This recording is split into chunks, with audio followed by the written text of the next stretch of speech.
बचपन वाली कहानी, सौखी बाबा की जुबानी। हेलो हेलो नन्हे मुन्ने बच्चों, आ गए हैं आप सबके सौखी बाबा, लेकर अपने पिटारे में उन किस्से कहानियों को जो सुनाती थी कभी सौखी बाबा की दादी नानी। है अद्भुत, मनोरंजक, ज्ञानवर्धक और अनोखी ये कहानी जो झट से बुला देगी आप सबकी आंखों में निंदिया रानी। डिनर तो हो ही गया होगा, ब्रश भी कर लिया होगा आप सब ने, तो अब फटाफट हाथ पैर धोकर आ जाइए अपने बेड पर। सौखी बाबा किस्सा तो सुनाएंगे मोबाइल में और आप अपने बिस्तर पर पसर जाइए सोने के स्टाइल में। कान रहेंगे खुले और आंखें रहेंगी बंद। आप लोगों को याद है कि ये हिंदी पॉडकास्ट का सीजन कब प्रारंभ हुआ था? याद करके बताइए। 19 मई को प्रारंभ हुआ था हिंदी पॉडकास्ट का ये पहला सीजन, और आज 10वां एपिसोड लेकर आए हैं आप सबके लिए सौखी बाबा। और इस सीजन में आप सभी सुन रहे हैं भारत के विभिन्न राज्यों से चुनी हुई लोक कथाएं। और आज के इस अंक में सौखी बाबा लेकर आए हैं मिथिला की लोक कथा। कहां की लोक कथा? मिथिला की लोक कथा। आज की कहानी का शीर्षक है धान की खेती। क्या है शीर्षक? धान की खेती। बहुत पुरानी बात है, बहुत पुरानी। मिथिला क्षेत्र में लोगों में आपसी तालमेल, प्यार, सौहार्द की भावना बहुत ज्यादा थी, जो कि आज भी है, लेकिन सौखी बाबा बात कर रहे हैं बहुत पुरानी। आपस में लोगों का मिलना जुलना, आपस में लोगों का भोज भात, इसका आयोजन खूब हुआ करता था। तो एक बार पड़ोस के एक गांव में रतनपुर के लोगों को आमंत्रित किया गया। कहां? रेवाड़ी में। रतनपुर के लोगों को रेवाड़ी में आमंत्रित किया गया। भोज का आयोजन था। सारे ग्रामवासी जो है वहां पहुंचे और इनकी खूब खातिरबात हुई। तरह तरह के व्यंजन बनाए गए थे, नए नए पकवान। रतनपुर वासी ने खूब छक्कर भोजन किया। आनंद आ गया इन लोगों को। अपने अपने पेट पर हाथ मलते हुए और डकार लेते हुए वहां से विदा हुए ये लोग। उसमें से किसी ने प्रस्ताव रख दिया कि हम लोग इस बार दूसरे रास्ते से गांव लौटते हैं। तो बाकियों ने उस प्रस्ताव को मान लिया कि चलो भाई, जिधर से आए थे उधर से ना जाकर दूसरे रास्ते से चलते हैं। रास्ते में उन लोगों ने देखा कि एक फसल है जो खेतों में लहलहा रही है। आपस में सब बुदबुदाने लगे, ये कौन सी फसल है भाई? ये तो कभी देखा ही नहीं था। तो सारे खेत में घुस गए और कच्चे फसल को ही तोड़ तोड़ कर खाने लगे। वो फसल था चावल। क्या था? चावल। हुआ क्या, इसी समय, ठीक इसी समय आकाश मार्ग से भगवान शंकर और पार्वती दोनों गुजर रहे थे।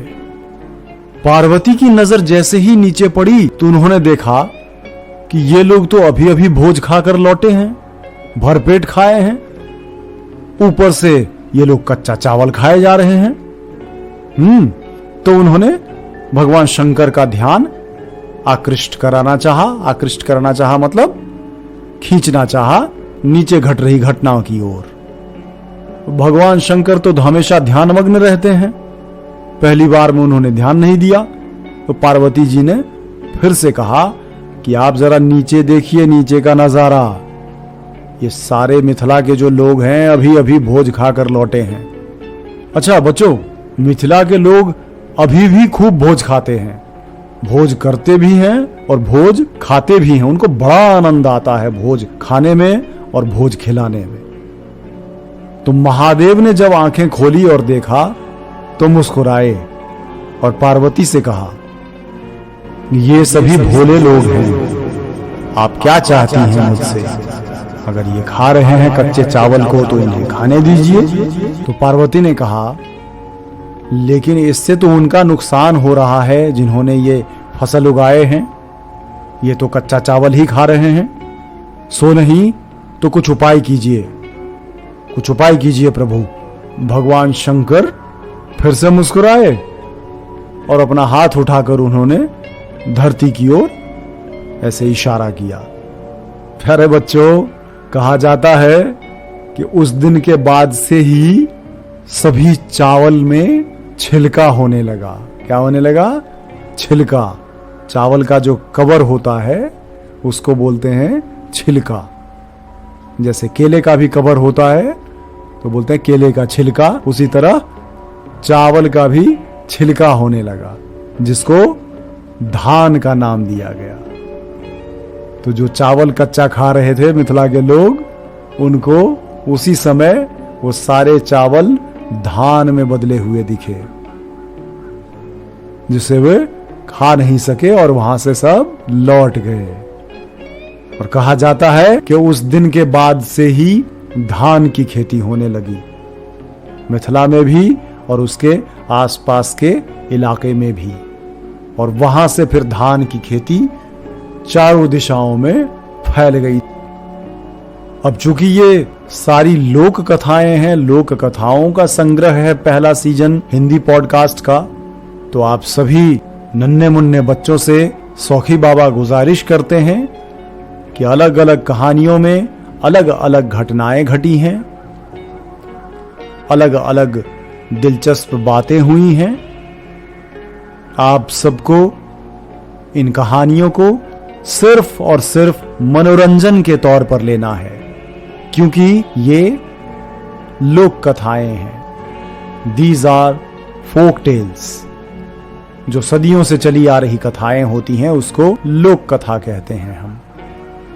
ये कथाएं मनोरंजन के लिए होती हैं और ज्ञान वर्धन के लिए होती हैं, लेकिन इन कथाओं में वर्णित घटनाक्रम को खुद पर कभी नहीं आजमाना है, क्योंकि किस्सा कहानियों में जो बातें होती हैं वो खुद पर नहीं आजमाई जाती हैं। तो प्यारे बच्चों, हिंदी पॉडकास्ट का आज का ये अंक आखिरी अंक है पहले सीजन का। सौखी बाबा फिर आपसे मिलेंगे दूसरे सीजन में। कहानियों की तलाश करने के लिए सौखी बाबा को यात्रा पर निकलना पड़ता है, अलग अलग जगहों से ढूंढकर कहानी लाते हैं। और इसके साथ ही मैथिली पॉडकास्ट का तीसरा सीजन भी आना है, उसके लिए भी सौखी बाबा को तैयारी करनी है। और हिंदी पॉडकास्ट का दूसरा सीजन ये भी अतिशीघ्र आएगा। तो आप सब बने रहिए इसी कार्यक्रम के साथ जिसका नाम है बचपन वाली कहानी, सौखी बाबा की जुबानी। सौखी बाबा बहुत जल्द लेकर आएंगे हिंदी पॉडकास्ट का दूसरा सीजन। आप सबके लिए यहां 10 कहानियों का संग्रह मौजूद रहेगा। आप जब चाहें कभी भी इसे सुन सकते हैं, अपने मम्मी पापा से कहकर कि मुझे फिर से सुनना है। और समय रहते आपको अपना होमवर्क पूरा कर लेना है, स्कूल के खुलने से पहले पढ़ाई में विशेष ध्यान देना है, क्योंकि जीवन में अगर आप कुछ बनना चाहते हैं तो आपको अपनी पढ़ाई विशेष रूप से करनी पड़ेगी, क्योंकि आपको पता है कि हर दिन कंपटीशन टफ होता जा रहा है। नंबर लाने की होड़ मची हुई रहती है, अव्वल प्राप्तांक लाने की होड़।